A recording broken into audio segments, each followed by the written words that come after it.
તો જામનગરથી સમાચાર સામે આવ્યા છે। જામનગરમાં ફૂડ પોઈઝનિંગની અસર જોવા મળી છે। સમાચાર જામનગરથી સામે આવ્યા છે। 100 બાળકોને ફૂડ પોઈઝનિંગની અસર જોવા મળી છે। તો એલિગન્સ સોસાયટીમાં ફૂડ શાખા દ્વારા તેના નમૂના લેવામાં આવ્યા છે। તો ફૂડ શાખા દ્વારા નમૂના લેવામાં આવ્યા છે। પાણી, ભાત અને છાશના નમૂના લેવામાં આવ્યા છે। તો કામગીરી કરવામાં આવી રહી છે, જેમાં લેબોરેટરીમાં નમૂના મોકલવામાં આવ્યા છે।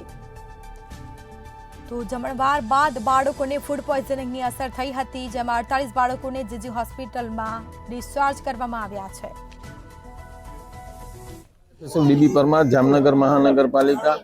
ગત રાત્રિના રવિ પેટ્રોલ પંપ વાળી ગલીમાં એલગન સોસાયટીના ગણેશ પંડાલમાં 1100 થી વધુ માણસોને ગણેશની પૂજા અર્ચના બાદ પ્રસાદ રૂપે વઘારેલા ભાત અને છાશનું વિતરણનું આયોજન કરવામાં આવેલું હતું, જે રાત્રિના 10:30 સુધી ચાલેલ।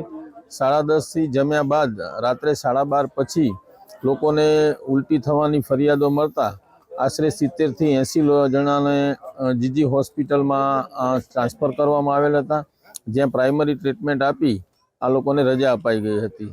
આરોગ્યની ટીમ દ્વારા જણાવ્યા અનુસાર ડૉક્ટરના કહેવા પ્રમાણે હજુ 2 લોકોને અહીંયા ટ્રીટમેન્ટ ચાલુ છે અને અમે સવારે આવ્યા ત્યારે સેમ્પલ અવેલેબલ નહોતા। અત્યારે અમને એ ભાત અને છાશના સેમ્પલ મળી ગયેલ છે, જે અમે ફોરેન્સિક ટેસ્ટ માટે કલેક્ટ કરી લીધેલ છે અને લેબોરેટરીમાં મોકલવાની કાર્યવાહી ચાલુ છે।